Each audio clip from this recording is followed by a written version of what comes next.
Next transaction January 11th, cash received from Lalitha 5800 in full settlement of the account అనేసి చెప్తున్నారు. ఇప్పుడు మనం entry అనేది రాద్దాం.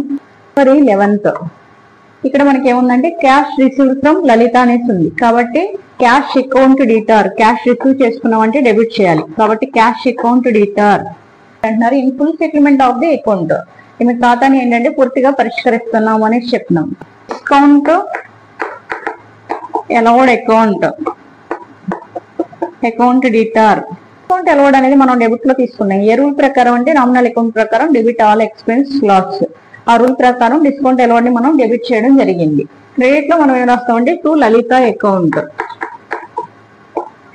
లలిత అకౌంట్. ఇప్పుడు ఎంట్రీ ఏం రాస్తామని చూస్తే cash account debtor, discount allowed account debtor to Lalitha account అనేసి రాసుకున్నాం. దీనికి అమౌంట్ తీసుకుందాం. క్యాష్ రిసీవ్డ్ ఎంత అంటే 5800, కాబట్టి డెబిట్ లో 5800 అనేది తీసుకోవాలి.